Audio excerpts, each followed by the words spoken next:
सब देखने और सुनने वालों को मोहब्बत भरा सलाम। नाज़रीन, आज का फजल रहमान बड़ा गर्म है फौज के ऊपर, और क्या कहते हैं जनाब फजल रहमान साहब, जरा सुनते हैं जी।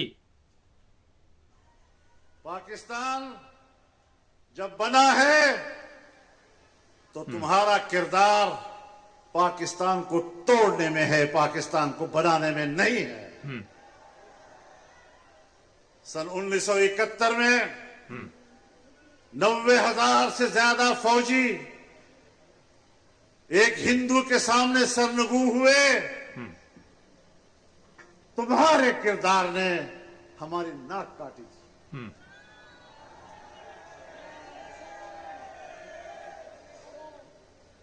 तुम्हारे किरदार ने कौम के सिरों पर जिल्लत और रुसवाई का टोकरा रखा था।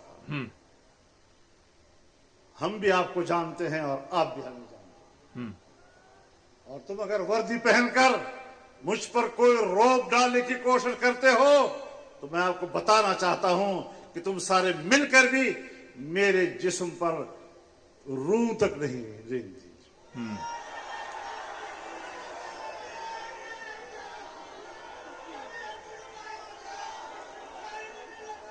मामलात को ठीक करो। हम इसलिए आए हैं कि आपको बताएं कि मामलात को ठीक करो, सियासत से दस्तबरदार हो जाओ, अपने पोजीशन पर वापस चले जाओ। फिर कहता है कि इलेक्शन के हवाले से फौज का कोई रोल नहीं।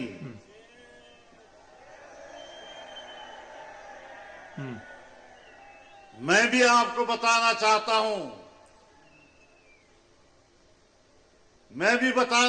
हूं, कि आईन में, कानून में, रूल्स में कोई रूल्स नहीं है कि फौज सियासत में बात करे।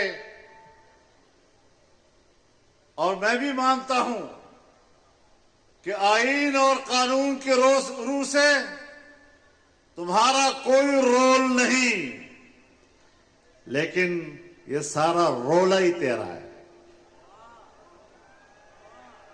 अच्छा, ये काफ़ी लंबी तकरीर है।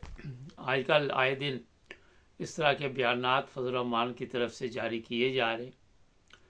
एक ख़बर सामने आई कि जो हमारी कौमी असम्बली है वहाँ पे आसम मुनीर को, एक पीपल्स पार्टी के कौमी असम्बली के मेंबर हैं, उन्होंने दावत दी है कि आप मुल्क को संभाल लें। एक तरफ फजल रहमान कह रहा है कि आपका सियासत से कोई तल्लुक़ नहीं, दूसरी तरफ सियासतदान खुद आसम मुनीर को ये दावत दे रही है कि मुल्क का कंट्रोल आप संभाल लें। सिंध के हालात बड़े ख़राब हैं, पंजाब के ख़राब है, खैबर पख्तूनख्वा में आपको पता ही है गवर्नर और वज़ीर आला के दरमियान जो झगड़ा गंडापुरी के दरमियान चल रहा है। अब इस पर मैंने सोचा मैं भी कुछ ना कुछ आपको बताऊं। सबसे पहली चीज़ तो ये है कि जो सियासतदान है, आप जब 2 नंबर तरीके के साथ लेके आएंगे और फिर उन्हें इक़्तिदार दे देंगे और पीछे से चलाएंगे, आप उन्हें जूते भी मारेंगे, उनको जनाब आप इस्तेमाल भी करेंगे और उनसे अवाम के ऊपर जो जुल्म है वो भी आप करवाएंगे और बैठेंगे आप पीछे। हालात आप देख रहे हैं, सिंध हो, कोई भी सूबा हो, वहाँ पे जो इस वक्त मौजूदा हालात है किसी को कोई समझ नहीं। आज़ाद कश्मीर में ठीक ठाक वहाँ पे लड़ाई चल रही है, ठीक ठाक हालात वहाँ पे ख़राब हैं। मीडिया आपको नहीं बताएगी, मगर सोशल मीडिया पे ये खबरें चल रही हैं। लोगों पे तशद्दुद भी किया गया है, बड़ा मारा भी गया है, वो भी तस्वीरें हैं। लोगों ने भी मारा है, पुलिस को भी मारा है। ये सारा कुछ जो कुछ आज करवाया जा रहा है, इसके पीछे कौन है आपको भी पता है और मुझे भी पता है। लेकिन जो हमारे फ़ौज के लोग हैं वो किस काम में पड़े हुए हैं। जो कल गाड़ी पकड़ी गई मंशियात की, पता नहीं कितनी बड़ी मकदार में वो जनाब इनसे पाउडर शोडर ये चीज़ें बरामद हुई। उसकी मालियत बड़ी ज़्यादा बताई जा रही। फ़ौज एक ऐसी हम उसे महब वतन नहीं कहेंगे आज भी, कि जिस पे लोगों को इत्मीनान था, मगर आए दिन इस तरह के मामलात जब सामने आ रहे हैं तो आज इस इदारे पे भी उंगलियां उठ रही हैं। इस इदारे पे इसलिए उंगलियां उठ रही हैं कि वो जो कहते हैं जनाब कि हमारे पास 12 अरब नहीं है, वो अगर नहीं बताते तो जो नीचे वाला तबका है वो अकेला ये मंशियात स्मगलिंग या फरोख्त नहीं करता। इनके साथ जनाब ऊपर तक लोग मिले हुए हैं, फ़ौज के जो है बड़े बड़े जनरल, कर्नल, ब्रिगेडियर, उनकी सरपरस्ती में ये सारा कुछ होता है।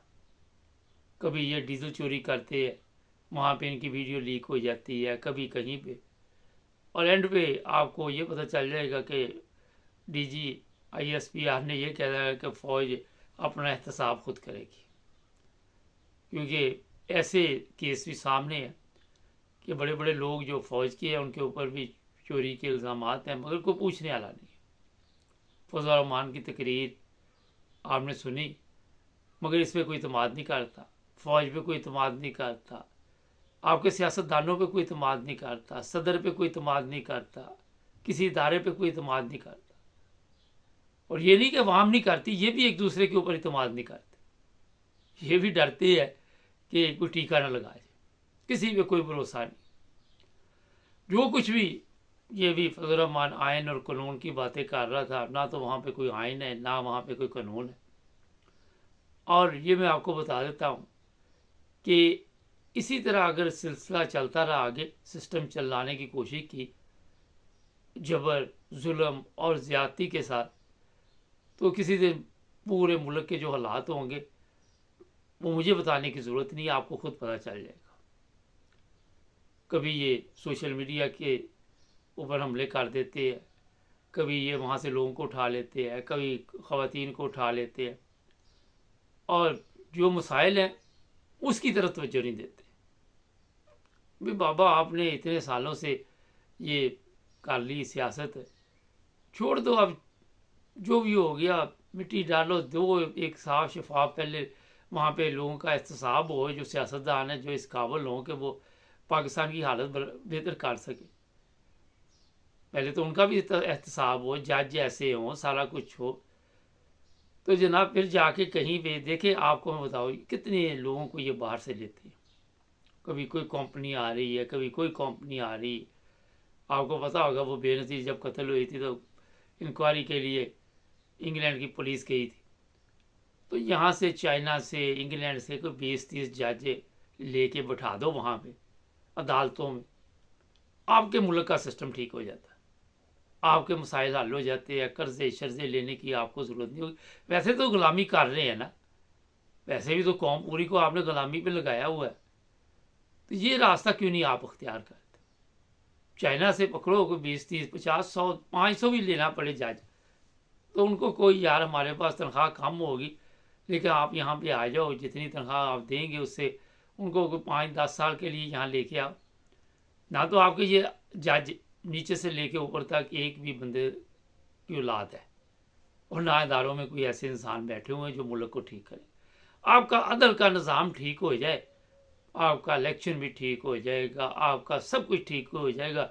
जब चाइना वाले जज जाएंगे, वो जो भी सियासतदान होएगा उसकी गोली के साथ ही उसको सजा देंगे, तो आप देखेंगे कि वडेरे भी, जागीरदार भी, गरीब भी, अमीर भी, हर चीज़ आपकी जो है वो ठीक हो जाएगी। ना कर्जे लेने पड़ेंगे मुल्क के लिए, ना भीख मांगनी पड़ेगी, ना ये ज़िल्लत और रसवाई जो फ़ौज आजकल मंशियात का बिज़नेस, अब देख लो यार, ये भी दिन आना था कि मंशियात फ़रोख्त हो रही वहाँ पे, और वो फ़ौज कर रही है।